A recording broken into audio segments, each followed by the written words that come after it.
Before mankind existed, astronauts from Nibiru came to Earth. The first words of the Holy Bible were written down 2,500 years ago. These Sumerian texts are translated from tablets that were written 5,000 years ago.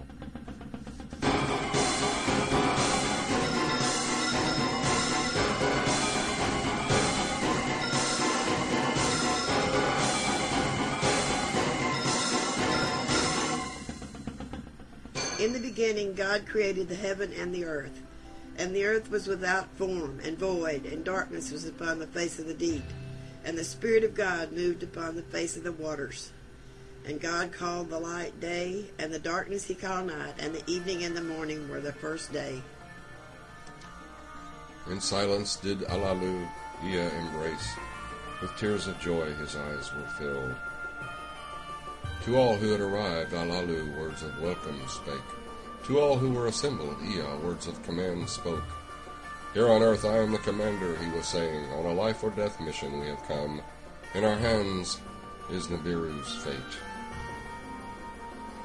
To Nibiru words by beaming deliver. Successful arrival announce. And it was evening, and it was morning, their first day on earth it was. And God said, Let there be a firmament in the midst of the waters, and let it divide the waters from the waters. And God called the firmament heaven, and the evening and the morning were the second day. By daybreak Ea the ongoings considered to separate waters from waters, heed he was giving. Ingur he made of the sweet waters, the master drinking waters to provide. Enbelulu he placed in charge of the marshlands to mark out the thicket of reeds, him he directed. In Kimdu in charge of ditch and dike he placed a boundary for the marshes to fashion, for the waters that from heaven rain a gathering place to make. Thus were the waters below from the waters above separated, marsh waters from sweet waters asunder were set. And it was evening, and it was morning, the second day on earth it was.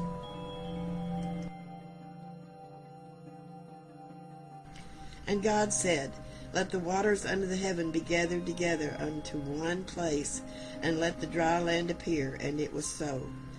And the earth brought forth grass, and herb yielding seed after his kind, and the tree yielding fruit whose seed was in itself after his kind. And God saw that it was good, and the evening and the morning were the third day.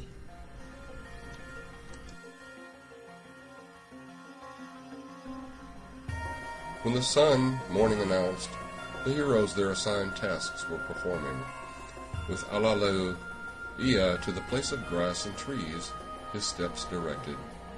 All that in the orchard grows, herbs and fruits after their kind, to examine. One fruit he himself ate, one fruit Ea was eating.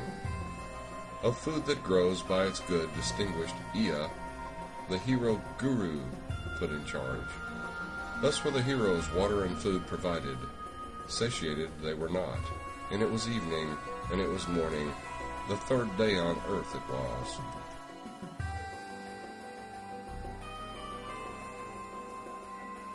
And God said, Let there be lights in the firmament of the heaven to divide the day from the night, and let them be for signs and for seasons and for days and years. And let them be for lights in the firmament of the heaven to give light upon the earth. And it was so. And God made two great lights, the greater light to rule the day, the lesser light to rule the night. He made the stars also. And God set them in the firmament of the heaven to give light upon the earth, and to rule over the day and over the night, and to divide the light from the darkness. And God saw that it was good. And the evening and the morning were the fourth day. On the fourth day the winds ceased blowing, the chariot by waves was not disturbed. Mushdamu to lay foundations he directed, dwelling abodes to erect. All day the sun was shining, the great light by day it was. By eve-time, Kingu, earth's moon, in fullness a pale light on earth had cast, a lesser light to rule the night, among the celestial gods accounted to be. And it was evening, and it was morning, the fourth day on earth it was.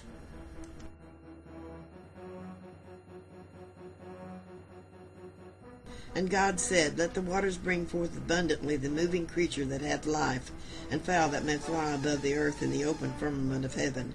And God blessed them, saying, Be fruitful and multiply, and fill the waters and the seas, and let fowl multiply on the earth. And the evening and the morning were the 5th day. On the 5th day Ea a boat of reeds to fashion commanded, the measure of the marshes to take, the stretch of the swamplands to consider. Ulmash he, who what in the water swarms knows, who of fowl that fly has understanding, kinds that in the waters swarm, kinds that in the skies give wing. To them he gave words in the marshlands to make a barrier, with canebrakes and reeds, an enclosure to fashion, a fish from fish there separate. There were fish and fowl by their good kinds separated, for the heroes provided. And it was evening, and it was morning. The 5th day on earth it was. And God said, Let the earth bring forth the living creature after his kind, cattle and creeping thing and beast of the earth after his kind. And it was so. And God said, Let us make man in our image, after our likeness, and let them have dominion over the fish of the sea, and over the fowl of the air, and over the cattle, and over all the earth, and over every creeping thing that creepeth upon the earth. And to every beast of the earth, and to every fowl of the air, and to everything that creepeth upon the earth, wherein there is life, I have given every green herb for meat. And it was so. And God saw everything that he had made, and behold, it was very good. And the evening and the morning were the 6th day. On the 6th day Ea of the orchard's creatures took account. Enersag to the task he assigned, that which creeps, and that which on feet walks, to distinguish. The ferocity of their wildness to Ea an account he gave. Anzu a beam that kills from the chariot brought over, a speaker that words beam. At Ea's abode he set up. Ea and Alulu and Anzu the doings considered. All that was done indeed was good, and it was evening and it was morning, the 6th day. And on the 7th day God ended his work which he had made, and he rested on the 7th day from all his work. And God blessed the 7th day and sanctified it, because in it he had rested from all his work. On the 7th day the heroes were assembled. To them Ea spoke, Let this day be a day of rest, the 7th day hereafter, a day of resting always to be.